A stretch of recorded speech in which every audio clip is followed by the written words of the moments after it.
In the previous video, we talked about merge sort algorithm. We did a dry run to understand it. Let us now do analysis of merge sort algorithm. I have drawn here a sample recursion tree to get an idea how to compute the time complexity. The idea that we are going to use to compute the time complexity is this. We are going to compute the work done at every level of this recursion tree, and then we are going to do sum of all the work done, right? So we are going to sum all the work done at every level. Here I've taken a sample example. L is 0 and R is 7.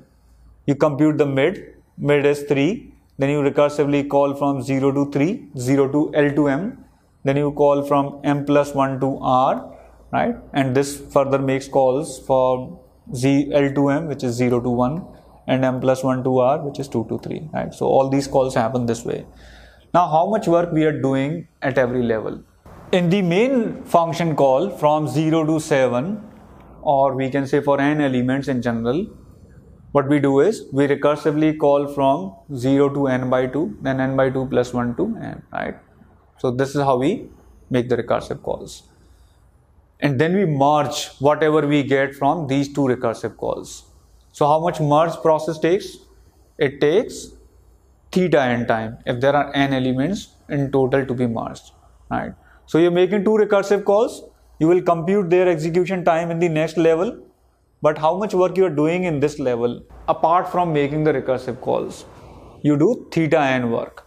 So how much work you do in this level? You do theta n work in this recursive call to merge these sorted arrays. These two recursive calls gave you two sorted arrays, and then you merge them in theta n time. Now how much work you are doing in the next level? So this level is going to do theta n by 2 work, right? Because it is of size n by 2. It's going to merge two arrays of size n by 4, n by 4. This level is also going to do theta n by 2 work. So theta n by 2 plus theta n by 2 is theta n. So this level is going to do theta n work. How much work this level is going to do? It's going to merge arrays of n by 8, n by 8, and it's going to form an array of size n by 4, right? This is also n by 4. This is also n by 4. So this merge will take theta n by 4 time, theta n by 4 time, theta n by 4 time, theta n by 4 times. So this is going to be theta n work. How much time this takes? If you see the last level is going to simply make one recursive call. These all recursive calls are simply going to check this condition and going to get out of this recursion, right? So all of these recursive calls are going to do theta 1, theta 1, theta 1 work. And how many recursive calls we have at the bottom? We have n recursive calls. So it's going to be theta 1 plus 1 plus 1, which is theta n. So we are doing this much work in the merge sort. We are doing theta n work at every level. Almost same work at every level. Now, can we figure out how many levels are there? So if I know that there are x levels, then my time complexity is going to be x into theta n, right?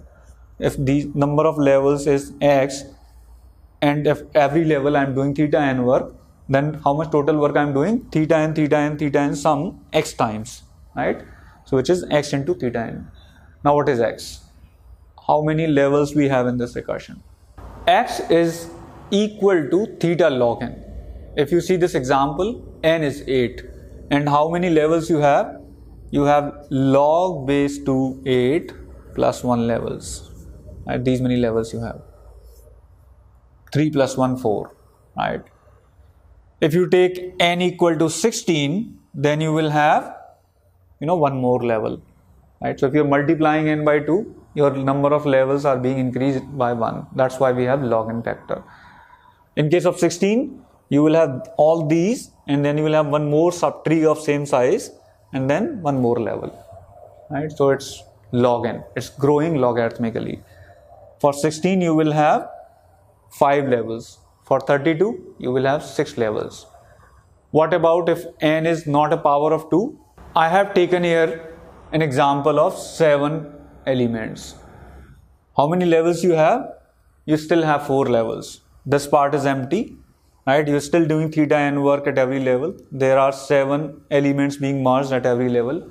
So you're still doing theta n work, and you still have 4 levels. So we can say it's ceiling of log27, right? It's ceiling of log27. That much work we are doing, that those many levels are there when n is not a power of 2. So in general, we can say ceiling of log2n. But in general, it's theta log n, right? All these things can be written as theta log n. Theta ceiling of log2n can also be written as theta log n. So the number of levels we have is theta log n. So what is the overall time complexity? Theta n log n. So time complexity of merge sort is theta n log n. Let us now analyze auxiliary space requirements. For that, we need to look at the merge function. Merge function that we discussed, it was needing theta n auxiliary space. What it was copying, what it was doing, it was copying the left half into a left array, right half into a right array, and then it was merging them. So merge function has theta n requirement. Now you might wonder, if I have theta n requirement, space requirement at every level, right? Theta n space will be required by here, theta n space by here, theta n by here, theta n by here. Why am I not saying that auxiliary space is theta n log n? Why am I saying that it's big O, theta of n? Please think about for a moment. Theta n space is required by this merge, theta n space by this merge, theta n space by this merge. Why the overall space is not theta n log n? Why is it theta n? The point is, at any movement in RAM, you will need theta n space only. Because when you are calling this merge, this gets over and then this merge is called. So the space allocated for this is deallocated, right? When this gets over, space allocated for this is deallocated. And then this recursive call is made. And once these two recursive calls are over, space allocated for them is deallocated, right? That's how merge function works. In fact, you can just create one left and right arrays and can use them in all the recursive calls. You can optimize allocation and deallocation in the merge function when you are implementing merge sort. This is not the only optimization in merge function. There have been many optimizations. In fact, people have come up with a merge sort algorithm that works in big O of 1 auxiliary space. It still has theta n log n time complexity. But those are advanced versions of merge sort.